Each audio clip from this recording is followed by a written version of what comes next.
नमस्कार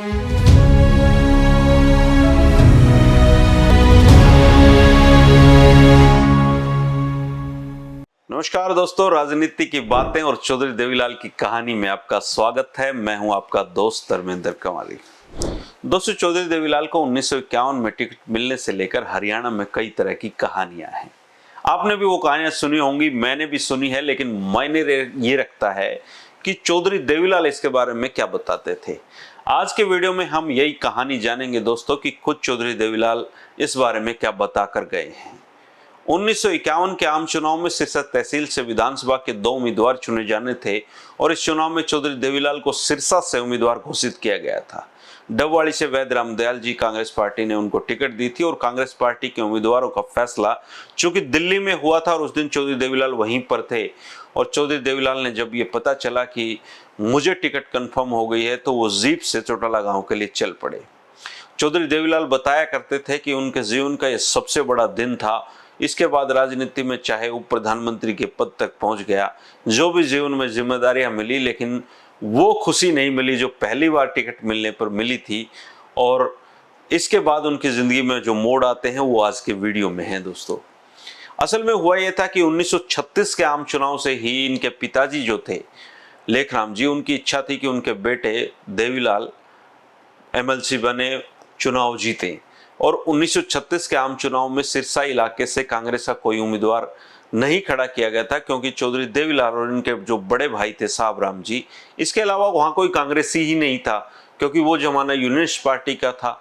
और इस वजह से जो इन दोनों भाइयों का जो नाम और रसूख था और उसमें कांग्रेस पार्टी इनको टिकट देना चाहती थी, लेकिन देवीलाल जी की जो उम्र थी वो 25 साल से 1.5 साल कम पड़ती थी। और जो चौधरी साहब राम थे वो चुनाव ही नहीं लड़ना चाहते थे। तो इस चुनाव में लाला आत्माराम जो थे उन्होंने चुनाव लड़ा था और उन्होंने पहलवान देवीलाल के साथियों की मदद से यह चुनाव जीता था। इसी कहानी में आपको पहले बता चुका हूं। साल भर बाद जब अदालत ने लाला आत्माराम का चुनाव अवैध घोषित किया और इस हल्के में 1937 में उपचुनाव हुए तो देवीलाल जी की तो उम्र पूरी हुई नहीं थी उस चुनाव लड़ने की, इसलिए चौधरी साहब राम जी का टिकट वो लेकर आए और कांग्रेस टिकट पर उन्होंने चुनाव जीता। तब जो देवीलाल थे उनकी चुनाव लड़ने की उम्र नहीं थी, इसलिए अपना भाई का चुनाव तो उनको संभालना ही था। 1937 के उपचुनाव में सारा काम साहब राम जी के छोटे भाई देवीलाल ही देख रहे थे और इस उपचुनाव में तत्कालीन जमींदारा लीग की ओर से चौधरी छोटूराम, चौधरी खिजर हयात खां टिवाणा साहब और सर सिकंदर हयात खां जैसी हस्तियां जो थी वो अपने उम्मीदवार को जिताने के लिए मैदान में उतरी हुई थी। उस जमाने की परिस्थितियों को देखते हुए चौधरी साहब राम की उप चुनाव में जो जीत थी उसको देवीलाल की जो लोकप्रियता थी वो उसका बहुत बड़ा प्रमाण था और चौधरी साहब राम ये चुनाव जीत गए थे। और इसके बाद चौधरी देवीलाल का राजनीति में बहुत बड़ा रसूख और कद बढ़ने लगा था। और बताते हैं कि जनता ने गांव-गांव में पैदल घूम घूम कर चौधरी देवीलाल का साथ दिया था। और इसके बाद 1946 के चुनाव आ गए थे। अंग्रेजी सरकार इस चुनाव के जो परिणाम थे उसके आधार पर यह फैसला करने वाली थी कि भारत छोड़ने से पहले पंजाब की बागडोर किसके हाथ में रहेगी और मुस्लिम लीग आगे आएगी, कांग्रेस आगे आएगी, कई तरह के सवाल तब चल रहे थे। उस समय पंजाब में जमींदारा लीग की सरकार थी, परंतु चौधरी छोटूराम सर सिकंदर हयात खां की मौत के कारण जमींदारा लीग के जो स्तंभ थे वो गिर चुके थे। चौधरी खिजर हयात खां टिवाणा साहब बहुत बढ़िया आदमी थे, मजबूत आदमी थे, लेकिन अकेले पड़ गए थे और हल्का सिरसा से इस चुनाव में जमींदारा लीग के उम्मीदवार चौधरी रामजी लाल दौलतपुर वाले बनाए गए थे। इस चुनाव में चौधरी देवीलाल का जो शिविर था उसमें यह तय किया जा चुका था कि इस चुनाव में इस बार चौधरी साहब राम जी की जगह चौधरी देवीलाल चुनाव लड़ेंगे। इसलिए चौधरी साहब राम ने टिकट के लिए अपना नाम तक नहीं भेजा था। कुछ लोग यहाँ पर ये कहानी बताते हैं कि चौधरी देवीलाल खुद अपने भाई के नाम से एक पत्र लिखवा कर ले गए थे कि मैं चुनाव नहीं लड़ना चाहता हूँ, लेकिन सच्चाई ये है कि चौधरी साहब राम खुद चाहते थे कि उनका भाई एमएलए बने। अगर दोनों के बीच में किसी प्रकार का विश्वास होता दोस्तों तो बाद की जिंदगी वो साथ नहीं गुजार सकते थे। और चौधरी साहब राम और चौधरी देवीलाल का प्रेम जो था वो ताउम्र बना रहा। इसी वजह से ये जो कहानियां हैं इसमें बल नहीं मिलता है, हालांकि राजनीति है, राजनीति में कुछ भी संभव है। और उस हिसार जिले और पंजाब प्रांत की जो कांग्रेस समिति थी उसमें अकेले चौधरी देवीलाल के नाम की सिफारिश की गई थी टिकट के लिए। अखिल भारतीय कांग्रेस की चुनाव समिति की बैठक कलकत्ता में हो रही थी और मौलाना अब्दुल कलाम आजाद जो थे वो पंजाब कांग्रेस की टिकट निपटारे के लिए अखिल भारतीय कांग्रेस के प्रतिनिधि नियुक्त किए गए थे। इस समय तक पंजाब में जो किसान मुजाहिरों की लड़ाई थी उसके सिरमौर बन जाने के कारण पंजाब की राजनीति में चौधरी देवीलाल का प्रभाव साफ साफ दिखाई देने लगा था। किसान मुजाहिरों की समस्याओं से दूर शहरी वातावरण में पले बढ़े पंजाब के वरिष्ठ कांग्रेसी नेता डॉक्टर गोपीचंद भार्गव था भीमसेन सच्चर और चौधरी देवीलाल की सरगर्मियों से जो उनको परेशानी थी वो होनी शुरू हो गई थी दोस्तों, क्योंकि भार्गव और भीमसेन सच्चर दोनों को चौधरी देवीलाल में अब एक खतरा नजर आने लगा था। असल में पंजाब के देहात में चौधरी देवीलाल की बढ़ती सक्रियता इनको दूसरे चौधरी छोटूराम नजर आने लगे थे और देवीलाल के लोकप्रिय होने का सीधे सीधे मतलब था कि भार्गव और सच्चर जैसे शहरी आधार के लोगों की राजनीति को खतरा पैदा हो जाना। इसलिए राजनीति का नियम भी यह है दोस्तों कि किसी भी खतरे को पैदा होने से पहले ही उसको कुचल देना चाहिए। इसलिए उन्होंने आजाद साहब के सामने कुछ इस तरीके से बात घुमा कर रखी कि वो ये पूछे बिना नहीं रह सके कि सिरसा से जो पंजाब विधानसभा का हमारा वर्तमान सदस्य है उसका प्रार्थना पत्र कहां पर है। इस पर भीमसेन सच्चर ने कहा कि उनका तो प्रार्थना पत्र आया ही नहीं है। तो मौलाना अब्दुल कलाम आजाद ने कहा कि उनका मंगवा लो।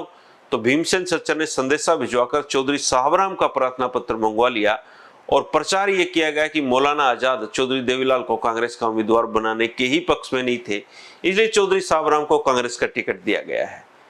इनके पिता चौधरी लेखराम को जब और भाई चौधरी साहबराम को जब पूरी कहानी पता चली तो दोनों को बहुत दुख हुआ, लेकिन चुनाव तो लड़ना था क्योंकि टिकट डिक्लेयर हो चुकी थी और चौधरी देवीलाल ने अपने भाई का यह चुनाव संभाला 1946 का और चौधरी साहबराम फिर से ये चुनाव जीते।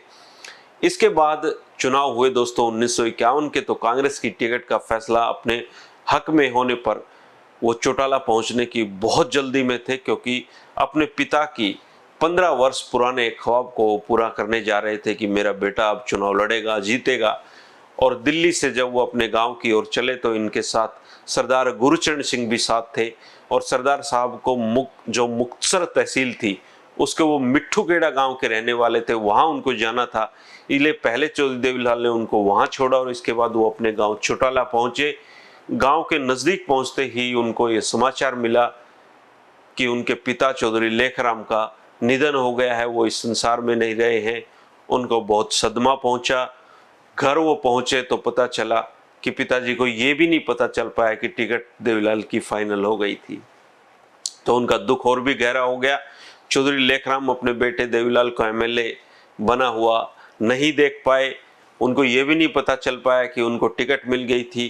फासला अधिक नहीं रहा था दोस्तों, जीवन की डोर छोटी थी उनकी और मातम पुरसी के लिए कुल मिलाकर 15 दिन तक चौधरी देवीलाल और साहबराम दोनों को घर बैठना पड़ा।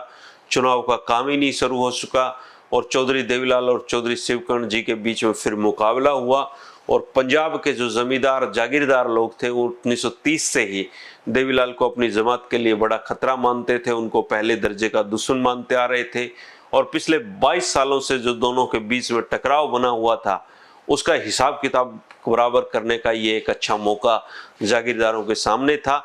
और बताते हैं कि फिरोजपुर और हिसार जैसे पंजाब के बड़े जिलों के अलावा पंजाब की सीमा को छूने वाले गंगानगर जिले के जमींदार जागीरदार भी चौधरी शिवकर्ण सिंह गोदारा की मदद के लिए अपनी अपनी जीपें लेकर इलाके में डट गए थे। तो एक तरीके से देखें तो पंजाब का यह आम चुनाव बहुत हॉट एक टिकट एक सीट बनकर रह गया था और लोकप्रियता में चौधरी देवीलाल और चौधरी शिवकर्ण की कोई तुलना नहीं थी। जमींदारों को अपने धन और साधनों पर पूरा गुमान था। चौधरी देवीलाल बताते हैं कि वोटों की खरीद फरोख्त जीवन में मैं पहली बार देख रहा था। उस समय की बात है, ये 20 रुपए एक वोट की कीमत हो चुकी थी। उसकी खरीदारी शुरू हुई थी और कहाँ जाकर खत्म हुई ये तो जमींदारों को ही पता है, क्योंकि मेरे पास तो वोट खरीदने के पैसे तक नहीं थे। 1951 के चुनाव में चौधरी शिवकर्ण सिंह गोदारा के ट्रैक्टर पर काम करने वाले एक व्यक्ति ने बताया था कि जमींदारों ने चौधरी देवीलाल के विरुद्ध प्रचार इतना अधिक किया था कि मतदान के सवाल पर समर्थकों में के रिश्ते तक टूट गए थे और तिजोरियां इतनी खुली थी कि बस वोट आके बताओ और पैसे ले जाओ। लेकिन नतीजे जो आए दोस्तों उसमें विजय चौधरी देवीलाल को मिली। 4704 वोटों से वो ये चुनाव जीते थे और इसके बाद पंजाब की राजनीति में एक लंबे समय तक चौधरी देवीलाल का दौर आया और वो दौर उनको उप प्रधानमंत्री पद तक पर लेकर गया। आगे की जो कहानी है दोस्तों वो हम अगले वीडियो में जानते रहेंगे। कुछ साथियों के मैसेज आ रहे थे कि वीडियो नहीं आ रहे हैं, तो दोस्तों काफ़ी दिन से स्वास्थ्य बिल्कुल अच्छा नहीं चल रहा है, लगातार बुखार से पीड़ित था और इसके बाद ये वायरल है, ये पूरे घर में फैल गया। तो मेरे बाद बच्चे और सब लोग बीमार पड़े हैं एक एक बार करके। घर में सिर्फ बेटा है जो अभी तक इससे बच पाया है, तो इस चक्कर में ये वीडियो नहीं आ पाए। अब कोशिश करूंगा कि जैसे जैसे मैं ठीक होता रहूं, राजनीति की बातें हमेशा चलती रहेंगी। अपना प्यार आशीर्वाद के लिए शुक्रिया दोस्तों, मिलेंगे जल्दी ही, नमस्कार।